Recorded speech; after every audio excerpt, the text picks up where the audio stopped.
আরেকবার আপনাদের সবাইকে স্বাগত। দেখছেন হাই টক। আজ আমাদের সঙ্গে একদিকে রয়েছেন রাজ্যের শাসক দল তৃণমূল কংগ্রেসের পক্ষে ভাস্কর সিংহ রায়, আর অন্যদিকে বিজেপির তরফ থেকে আজ আমাদের সঙ্গে রয়েছেন অমলেন্দু, বিশিষ্ট আইনজীবী অমলেন্দু দত্ত।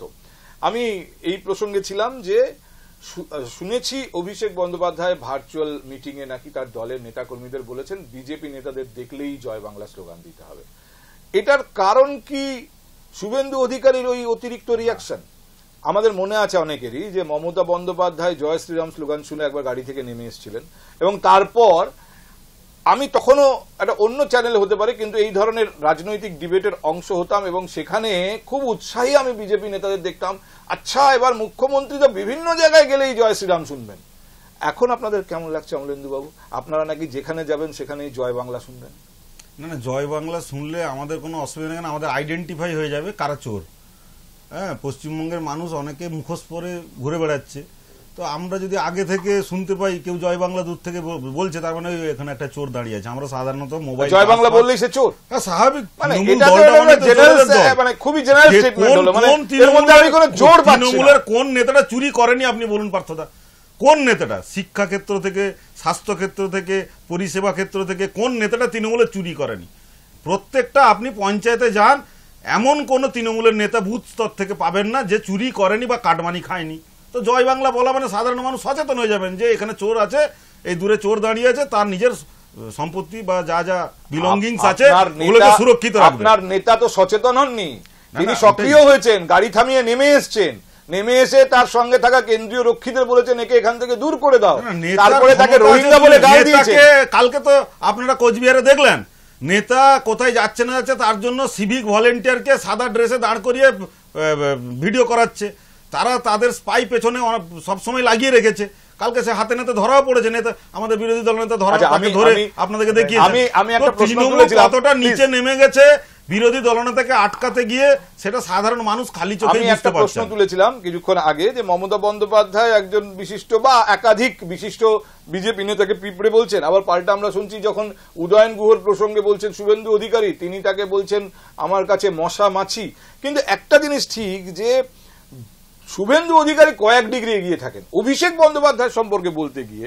শুভেন্দু অধিকারী যে ভাষা ব্যবহার করেছেন, একজন রাজনৈতিক নেতা আরেকজন রাজনৈতিক নেতা সম্পর্কে বলছেন, তো আপনাকে আমি শোনাবো শুভেন্দু বাবু কি বলেছেন অভিষেক বন্দ্যোপাধ্যায় সম্পর্কে একটি প্রশ্নের উত্তর দিতে গিয়ে। অতিরিক্ত উত্তেজনার বশে তিনি বলেছেন কিনা আমার কাছে সেটা ইম্পর্টেন্ট নয়, কারণ তিনি কনসিয়াসলি বলছেন, তিনি জানেন সংবাদ মাধ্যমের সামনে কথা বলছেন। শুনুন।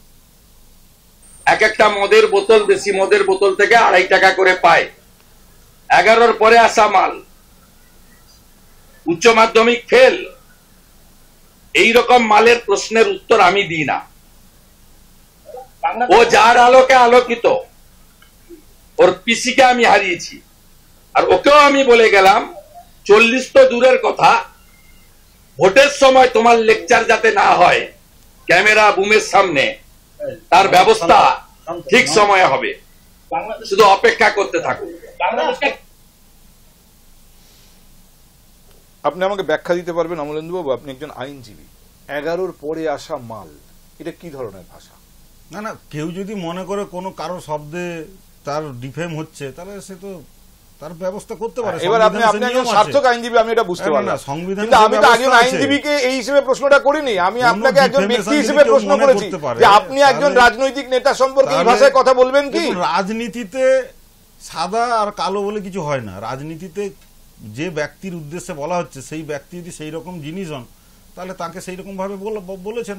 এবার এর পাল্টা যদি কল্যাণ বন্দ্যোপাধ্যায় কিছু বলেন, এর পাল্টা যদি মদন মিত্র কিছু বলেন, কল্যাণ বন্দ্যোপাধ্যায় ওনাদের দলীয় সাংসদ বলেন, এইটা যদি শুভেন্দু অধিকারী বলেন, যিনি অলমোস্ট মন্ত্রী পদমর্যাদার একটি আসনে বসে আছেন, বিধানসভার বিরোধী দলনেতা তিনি, এবং বোঝা যাচ্ছে এবারের নির্বাচনে বিজেপি তার নেতৃত্বেই কার্যত এই রাজ্যে লড়ছে, তিনি কখন এই ভাষায় কথা বলছেন? বিরোধী দলনেতা যথেষ্ট সংবেদনশীল মানুষ, পশ্চিমবঙ্গ জানে, এবং তিনি কি বলছেন, তিনি কখনো অপ্রাসঙ্গিক কিছু বলেন না।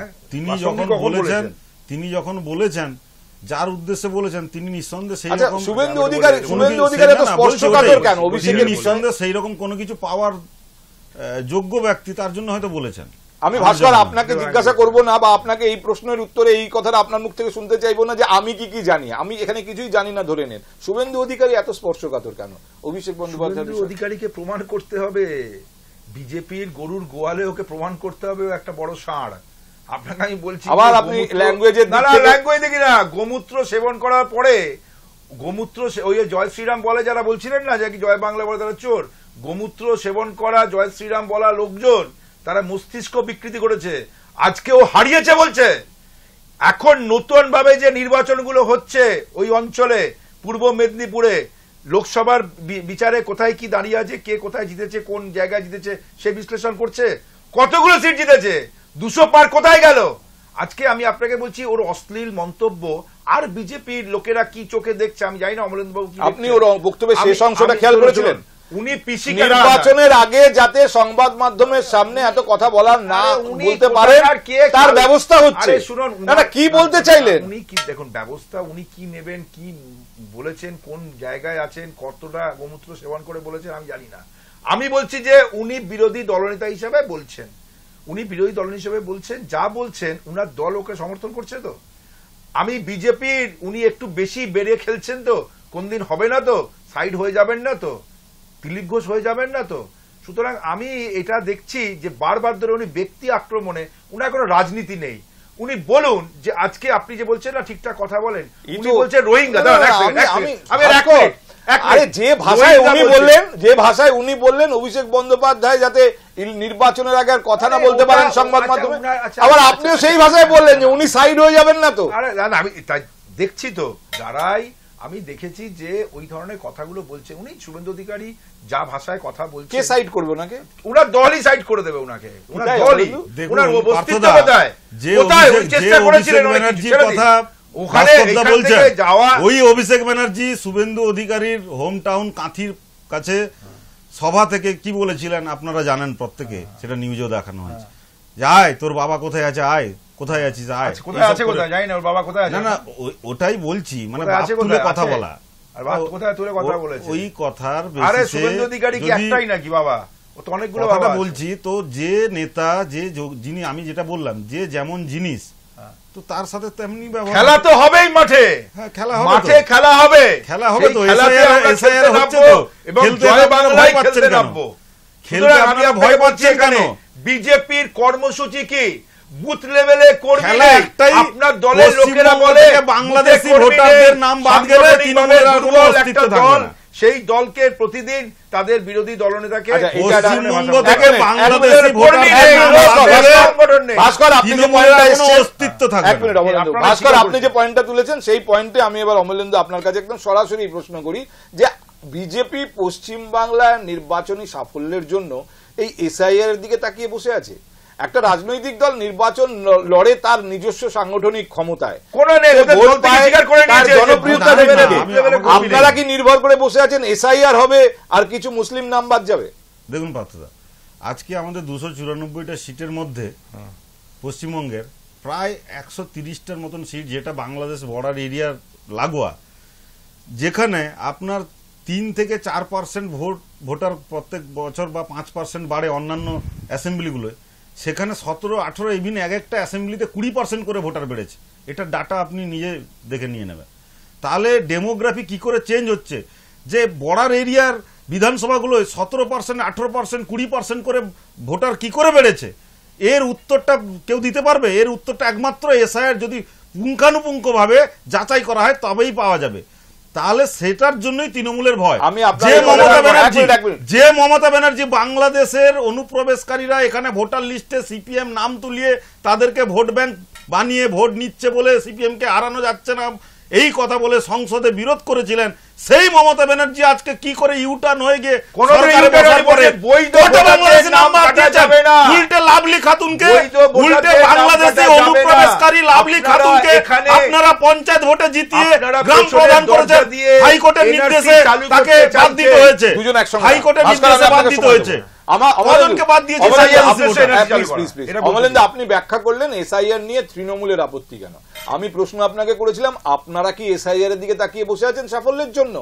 আপনাদের নিজেদের সাংগঠনিক শক্তি কতটা, আপনাদের নিজেদের নির্বাচনী প্রস্তুতি কতটা, বিজেপির পশ্চিমবাংলায় জনপ্রিয়তা কতটা বেড়েছে, আপনারা কতটা কনফিডেন্ট? ইনফ্যাক্ট আপনার দলের যিনি বিরোধী দলনেতা বিধানসভার সাম্প্রতিক অধিবেশনে তার সঙ্গে বসে নিয়ে আমার সঙ্গে কথা হয়েছে এবং সেখানে তিনি বারবার হিসেব করছেন আর 3% হিন্দু ভোট, আর 4% হিন্দু ভোট, মানে ফোকাসটাই হচ্ছে আরো কিছু হিন্দু ভোট আমাদের দিকে নিয়ে আসতে হবে।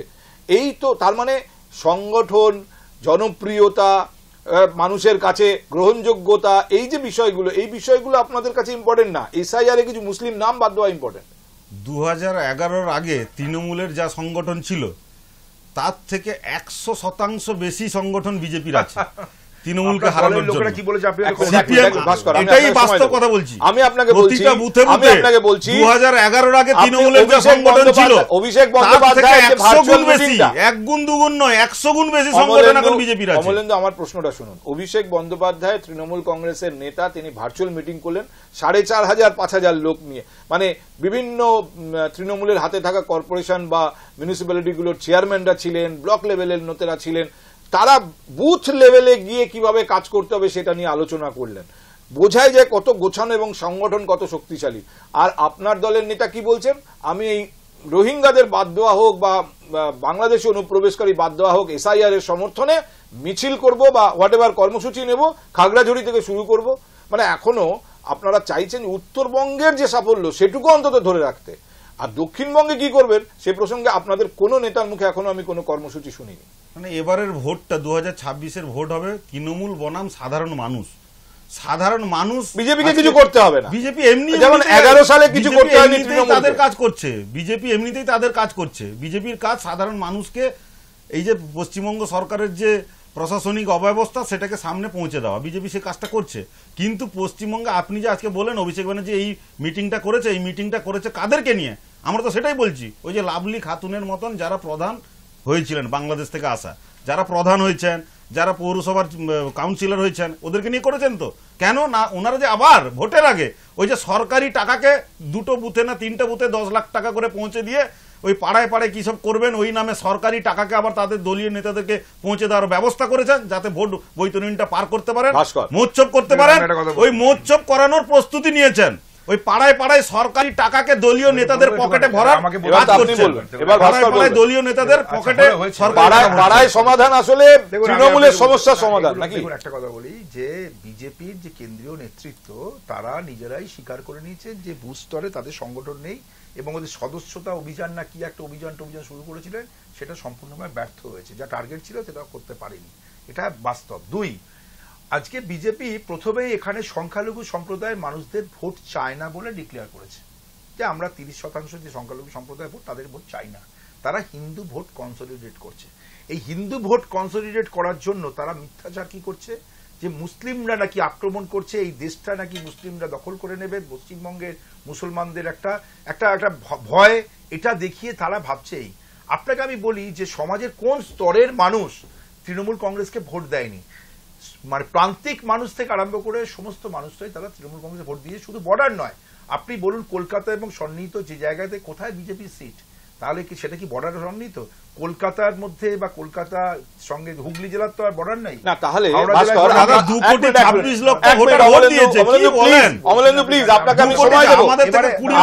সময় দেবো ভাই, তখন বলবেন না ভাস্কর। আমার বক্তব্য যে তাহলে এসআইআর এ যদি কিছু অবৈধ ভোটারের নাম বাদও যায়, তৃণমূল কংগ্রেসের কিছু যায় আসে না। আপনাদের সংগঠন তো শক্ত, গ্রহণযোগ্যতা, জনপ্রিয়তা। আপনি এসআইআর এর যে কথাটা বুঝতে পারছেন না, বারবার ধরে বলা হচ্ছে এসআইআরটাকে পেছন দিয়ে এনআরসি চালু করার প্রক্রিয়া কেন বলছে একটু বলতে দিন। আপনি বলুন পশ্চিমবঙ্গবাসীকে আসাম থেকে এনআরসি চিঠি পাঠানো হচ্ছে, ব্যাপারটা বোঝার চেষ্টা করুন। অনুপ্রবেশকারী যদি কেউ হয় তাতে দেশে থাকার অধিকার নেই। অনুপ্রবেশকারী তত্ত্বতে যাচ্ছি না। আরে ভারতবাসীদের পায়ে শিকল পরিয়ে ট্রাম্প ফেরত পাঠিয়েছে, ভারত এখানে বাইরে থেকে আসা লোকের অবৈধভাবে থাকা লোকেদের বাদ করলো না। তাহলে তো আমি অন্য আলোচনা যেতে হবে যে কিভাবে অনুপ্রবেশকারী ঢোকে, বিএসএফ কত টাকা নেয়, কোন টাকাটা তার অমিত শাহের কাছে পৌঁছে টৌঁছে, আমি ওদিকে যাব না। আমি বলছি যে ভোটের নাম বাদ দেওয়া, বোনাফাইড ভোটারদের নাম থাকা, বাকিদের নাম ডিলিশন, এই প্রসেসটা সারা বছর ধরেই তো চলে। আপনি কি 2002 পরে ভোটার লিস্টের সংশোধনীর যে কাজ সেটা তো সারা বছর ধরে চলে, তাহলে স্পেশাল ইন্টেন্সিভ রিভিশনের নামে এনআরসি চালু করার যে প্রয়াস, সেটার বিরুদ্ধে আমাদের আন্দোলন, সেটাই আমাদের বিরোধিতা। সারা ভারতবর্ষ জুড়ে আপনি অবিজেপি শাসিত রাজ্যগুলোয়, আজকে আসামে অনুপ্রবেশকারী ঘটেনি, তাহলে আসাম বা ত্রিপুরাতে কি তাহলে এসআইআর যদি হয় তাহলে বুঝতে হবে আসাম বা ত্রিপুরাতে সেই রাজ্য সরকারই অনুপ্রবেশকারীদের ঢুকিয়েছে। সুতরাং আপনাকে এই অনুপ্রবেশকারীর জন্য আপনি পশ্চিমবঙ্গ সরকারকে দোষ দেবেন, আর আসামে অনুপ্রবেশকারীর জন্য আপনি বিজেপি সরকারকে দোষ দেবেন না, ত্রিপুরাতে অনুপ্রবেশকারীর জন্য আপনি ত্রিপুরা সরকারকে দোষ দেবেন না। কিন্তু সেখানে তো সরকার এই প্রক্রিয়ার বিরোধিতাও করছে না, প্রক্রিয়া বিরোধী। তাহলে আপনি বলুন যে অনুপ্রবেশকারীর জন্য পশ্চিমবঙ্গ সরকার দায়ী নয়, তাহলে যাদের নাম তোলা হচ্ছে বা তোলা হয়েছে বলে বলা হচ্ছে, তাহলে কি ইলেকশন কমিশন সেই নামের ডিলিশন করতে পারে না? এটা তো একটা নিরন্তর প্রক্রিয়া। কেন এসআরসি? তার কারণ এনআরসি লাগু করতে চায়। দেখুন, সে তো অবশ্যই বিদেশিদের চিহ্নিত করা হবে এবং বিদেশে তাদের বিদেশে পাঠানো হবে, সম্পর্ক নেই। এবারে যেটা আপনি এনআরসির কথা বলছেন, এনআরসি আমরা করতে দেব না, কি দেবেন না দেবেন সেটা তো ভারতীয় সংবিধান আছে, আমরা এনআরসির জন্য করছি, গায়ের জোরে তো সবকিছু হয় না। বলে দিই যে আমরা এনআরসির জন্য বিদেশিদেরকে তাদের বিদেশে পাঠানো হবে এবং সেকল বেঁধে পাঠিয়েছিলেন, ভারতীয়দের পাঠিয়েছিলেন, আবার ফেরত নিয়ে এসেছেন। বর্তমানের লোক তারা এখান থেকে ধরে পাঠিয়েছিলেন, উনারা বারবার বলছেন যে 2002 এর পর থেকে ভারতীয়দের পাঠিয়েছিলেন, বা প্রত্যেক বছরে একবার বা দুবার ইলেকশনে কমিশনের, স্টেট ইলেকশন কমিশনের আওতায় এডিশন এবং ডিলিশন হয়, ডিলিট করা হয়।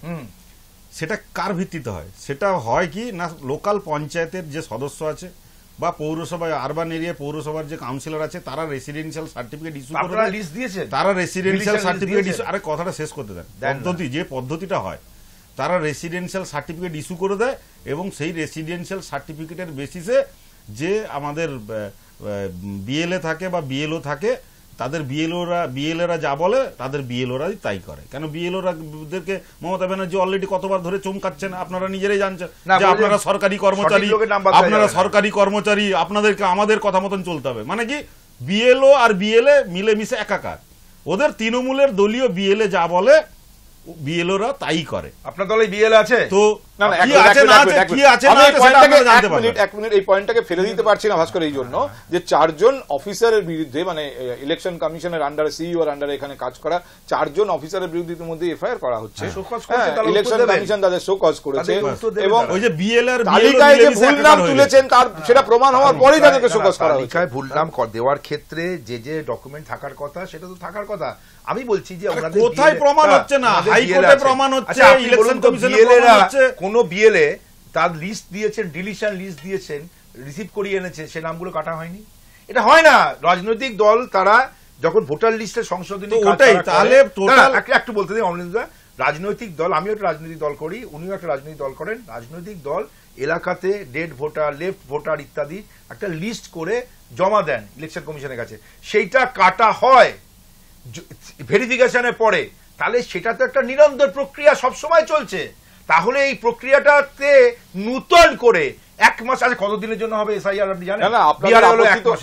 এক মিনিট ভাস্কর, যারা এর বিরোধিতা করছেন, বিজেপি বিরোধী যে দলগুলো, তাদের এটা নিয়ে আপত্তি নয় যে এটা কেন এখন করা হচ্ছে বা এটা হঠাৎ করে কেন করা হচ্ছে। তারা বলছেন যে আধার কার্ড, ভোটার কার্ড, এই ডকুমেন্টগুলোকে অ্যাকসেপ্ট করা হবে না। আমি আপনার নামটা কেটে বাদ দিলাম, কালকে পার্লামেন্টে আলোচনা বাদ দিলাম পার্থদা, আপনাকে আমি কেন বলছি আপনার নামটা কেটে বাদ দিলাম? আপনি যখন গেলেন আপনাকে তখন প্রমাণ করতে হবে যে আপনার বাবার নাম, এই যে আজকে যে লোকগুলোকে, ভারতীয়দের, পশ্চিমবঙ্গবাসীকে বিভিন্ন জায়গা থেকে তাড়িয়ে দেওয়া হচ্ছে এই এসআইআর এর আবহে, তাদের কাছে ভোটার কার্ড, আধার কার্ড সব রয়েছে, তারা ভারতের নাগরিক। অমলেন্দু এক লাইনে শেষ করুন। একটাই কথা, আধার কার্ড বা ভোটার কার্ড যারা বানিয়েছেন তারা কোন তথ্যের বেসিসে বানিয়েছেন?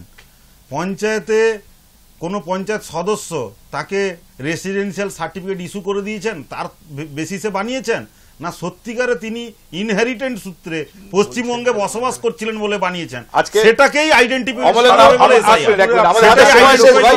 আমাদের হাতে সময় শেষ। ভাস্কর, অমলেন্দু, আপনাদের দুজনকেই জানাই, আমাকে এখানে থামতে হবে, কিন্তু এই পয়েন্টটা যে আধার কার্ড এইভাবেও তৈরি হচ্ছে, যাদের পাওয়ার কথা না অনুপ্রবেশকারীরা পাচ্ছে, এই তথ্যটা গত 5 বছরে কেন্দ্রীয় সরকারের কাছে কেন ছিল না? গত 5 বছরে কেন পদক্ষেপ করা হয়নি যে এইভাবে যাতে আধার কার্ড ইস্যু না করা যায়? এমনকি প্রথম থেকে যখন আধার কার্ড ম্যান্ডেটরি করা হলো, যখন বলা হলো আধারের নাম্বারের সঙ্গে আপনার প্যান কার্ড যুক্ত করতে হবে, আধার না থাকলে আপনি বেসিক সরকারি পরিষেবা পাবেন না, তখনই তো নিশ্চিত করার কথা ছিল। কেন একজন অনুপ্রবেশকারী বেসিক সরকারি পরিষেবাগুলো পাবে? মনরেগা থেকে 3000 কোটি টাকা, সরকারের কাছ থেকে যে টাকাগুলো খরচ হয় সোশ্যাল প্রকল্পগুলোতে, সেই টাকায় কেন একজন বিদেশি অনুপ্রবেশকারী প্রতিপালিত হবে? তাহলে কি এখন আধারও মানে আমাদের না, অনেক দেরি হয়ে গেছে ভাই, অনেক দেরি হয়ে গেছে। যাক, এটা একটা সম্পূর্ণ একটা অন্য আলোচনা। আজকে এখানে আমাদের থামতে হবে, আমাদের হাতে সময় শেষ। ভাস্কর এবং অমলেন্দু, আপনাদের দুজনকে অসংখ্য ধন্যবাদ আমাদের সময় দেওয়ার জন্য। আপনাদেরও ধন্যবাদ। দেখছিলেন আমাদের এই বিশেষ আয়োজন হাই টক, আপনারা দেখছেন হাই নিউজ।